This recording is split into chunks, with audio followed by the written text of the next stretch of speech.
بسم اللہ الرحمن الرحیم۔ محترم ناظرین، السلام علیکم۔ حضرت داؤد علیہ السلام کے زمانے میں ایک نادار و بے نوا خاتون تھی۔ اس کے پاس جو تھوڑی بہت رقم تھی اس سے اون یا روئی وغیرہ خریدتی اور اسے کاٹ کر اس کی اٹیاں بناتی، پھر انہیں بیچ کر انتہائی سادگی سے اپنی اور اپنے بچوں کے اخراجات پورے کرتی تھی۔ ایک دن وہ سوت کاٹ کر اس کی اٹیاں بنا کر بازار میں بیچنے کے لیے سر پر رکھے جا رہی تھی کہ اچانک تیزی سے ایک کوا آیا اور ایک اٹی اٹھا کر لے گیا۔ وہ بے سہارا خاتون بہت رنجیدہ ہوئی اور حیران و پریشان حضرت داؤد علیہ السلام کے پاس آئی، اپنے تنگ حالات بیان کیے اور کوے کے اٹی اٹھا کر لے جانے کا واقعہ بیان کرنے کے بعد عرض کیا، خدا کی عدالت کہاں ہے؟ حضرت داؤد علیہ السلام نے اس سے فرمایا، ادھر بیٹھ جاؤ تاکہ تمہارے بارے میں فیصلہ کروں۔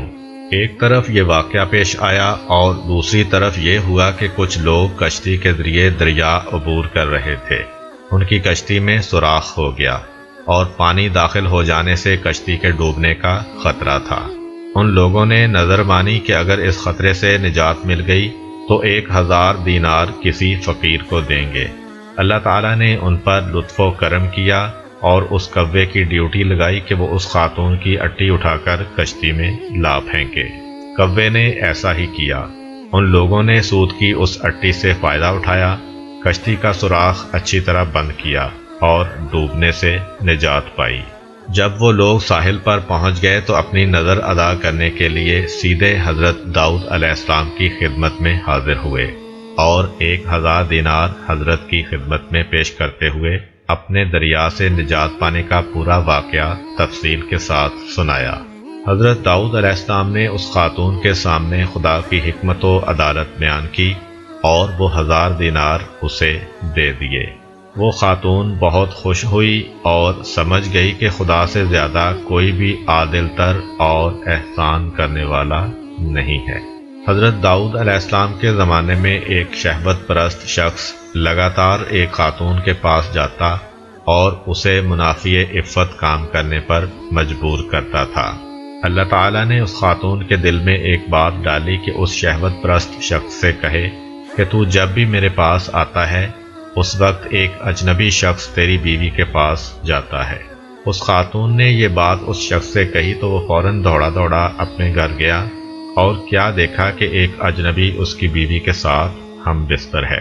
یہ ماجرا دیکھ کر وہ بہت پریشان ہوا، اس شخص کو پکڑا اور حضرت داؤد علیہ السلام کے پاس لے جا کر کہا، اے اللہ کے پیغمبر، میرے اوپر ایک ایسی مصیبت آئی ہے کہ جو آج تک کسی پر نہ آئی ہوگی۔ حضرت داؤد علیہ السلام نے پوچھا، وہ کون سی مصیبت ہے؟ شہوت پرست مرد نے کہا، یہ شخص میری عدم موجودگی میں میرے گھر آیا ہے اور میری بیوی سے زنا کیا ہے۔ اللہ تعالیٰ نے حضرت داؤد علیہ السلام پر وحی نازل کی کہ اس مرد سے کہو، کما تدینو تدانو، جیسا کرو گے ویسا بھرو گے۔ ایک دن حضرت داؤد علیہ السلام گھر میں بیٹھے ہوئے تھے۔ آپ علیہ السلام کے پاس ایک فقیر اور پریشان حال نوجوان بھی بیٹھا ہوا تھا۔ یہ جوان حضرت داؤد علیہ السلام کے پاس بہت زیادہ آتا جاتا تھا اور بہت خاموش طبع تھا۔ ایک دن حضرت اسرائیل علیہ السلام جناب داؤد علیہ السلام کے پاس آئے اور گہری نگاہوں سے اس جوان کو دیکھا۔ جناب داؤد علیہ السلام نے حضرت اسرائیل علیہ السلام سے کہا، اس جوان کو کیوں دیکھ رہے ہیں؟ حضرت اسرائیل علیہ السلام نے کہا، ہاں، مجھے حکم ہوا ہے کہ میں اس ہفتے کے آخر میں اس جوان کی روح قبض کر لوں۔ حضرت داؤد علیہ السلام کے دل میں اس جوان کے لیے تڑپ پیدا ہوئی اور اس سے کہا، اے جوان، کیا تمہاری بیوی ہے؟ جوان نے کہا، نہیں، ابھی تک میں نے شادی نہیں کی ہے۔ حضرت داؤد علیہ السلام نے اس جوان سے فرمایا، فلاں شخص جو بنی اسرائیل کا مشہور و معروف اور بزرگ فرد ہے کے پاس جاؤ اور اس سے کہو کہ داؤد علیہ السلام تمہیں حکم دے رہے ہیں کہ اپنی بیٹی کو میری زوجہ بنا دو، پھر اس کے ساتھ شادی کرنے کے بعد رات کو اس کے پاس رہو۔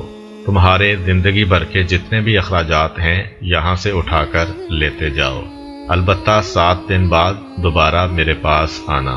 حضرت داؤد علیہ السلام کا پیغام اس بات کا موجب بنا کہ اس معروف شخصیت کی بیٹی مذکورہ جوان کی بیوی بنی۔ اس جوان نے حضرت داؤد علیہ السلام کے حکم کے مطابق عمل کیا اور وہ 7 دن کے بعد دوبارہ حضرت داؤد علیہ السلام کے پاس آیا۔ حضرت داؤد علیہ السلام نے اس سے پوچھا، اے جوان، تمہارے یہ دن کیسے گزرے ہیں؟ جوان نے کہا، یہ دن اتنے اچھے گزرے ہیں کہ پوری زندگی میں پہلے کبھی ایسے نہیں گزرے۔ حضرت داؤد علیہ السلام نے فرمایا، بیٹھ جاؤ۔ وہ بیٹھ گیا۔ وہ کافی دیر وہاں رہا، لیکن حضرت اسرائیل علیہ السلام اس کے پاس نہ آئے۔ حضرت داؤد علیہ السلام نے اس جوان سے کہا، اٹھو اور اپنی زوجہ کے پاس جاؤ اور 7 دن کے بعد دوبارہ یہاں آنا۔ وہ چلا گیا۔ 7 دن گزرنے کے بعد وہ حضرت داؤد علیہ السلام کی خدمت میں حاضر ہوا۔ تیسری مرتبہ پھر حضرت داؤد علیہ السلام نے وہی حکم دیا۔ وہ 7 دن بعد پھر حضرت داؤد علیہ السلام کی خدمت میں حاضر ہوا۔ اس دوران میں جناب اسرائیل علیہ السلام تشریف لائے۔ حضرت داؤد علیہ السلام نے جناب اسرائیل علیہ السلام سے فرمایا، آپ کا ارادہ تو یہ تھا کہ آپ 7 دن بعد دوبارہ یہاں پر آئیں گے اور اس نوجوان کی روح قبض کریں گے، لیکن آپ نہیں آئے اور آج تیسرے ہفتے بعد آئے ہیں۔ حضرت اسرائیل علیہ السلام نے کہا، اے داؤد علیہ السلام، اللہ تعالیٰ نے آپ کے رحم کرنے کی وجہ سے اس پر رحم کیا اور اس کی موت 30 سال تک مؤخر کر دی ہے۔ ایک دن خداوند متعال نے حضرت داؤد علیہ السلام پر وحی نازل کی کہ آپ خلادہ بنت اوس کے پاس جائیں، اسے بہشت کی خوشخبری دیں اور کہیں کہ وہ بہشت میں آپ کی ہم نشین ہے۔ حضرت داؤد علیہ السلام نے حکم خداوندی پر عمل کیا، خلادہ کے دروازے پر آئے اور دق الباب کیا۔ وہ دروازے پر آئیں اور دروازہ کھولا۔ جو ہی ان کی نگاہیں حضرت داؤد علیہ السلام پر پڑیں تو عرض کیا، کیا اللہ کی طرف سے میرے بارے میں کچھ حکم نازل ہوا ہے کہ آپ علیہ السلام مجھے وہ خبر سنانے کے لیے تشریف لائے ہیں؟ حضرت داؤد علیہ السلام نے کہا، ہاں۔ خلادہ نے پوچھا، وہ کیا ہے؟ حضرت داؤد علیہ السلام نے کہا، اللہ تعالیٰ نے میرے اوپر وحی نازل کی اور فرمایا ہے، تم بہشت میں میری ہم نشین ہوگی۔ خلادہ نے کہا، آپ کو شبہ ہوا ہے، وہ میں نہیں ہوں بلکہ کوئی میری ہم نام ہے۔ حضرت داؤد علیہ السلام نے کہا، ایسا نہیں ہے بلکہ یقیناً وہ تم ہی ہو۔ خلادہ نے کہا، اے پیغمبر خدا، آپ علیہ السلام سے جھوٹ نہیں بول رہی ہوں، خدا کی قسم میں اپنے اندر ایسی کوئی خوبی نہیں دیکھ رہی کہ بہشت میں آپ کی ہم نشین بنوں۔ حضرت داؤد علیہ السلام نے کہا، تم اپنے باطنی امور کے بارے میں کچھ گفتگو کرو تاکہ جان سکوں کہ کیسی ہو۔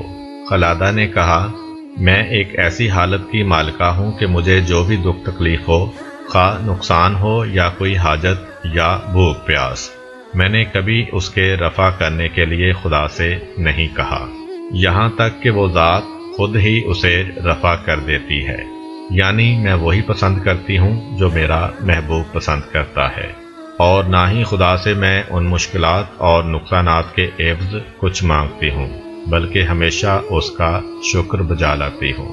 حضرت داؤد علیہ السلام راز کی بات سمجھ گئے اور اس خاتون سے فرمایا، تم انہی خوبیوں کی وجہ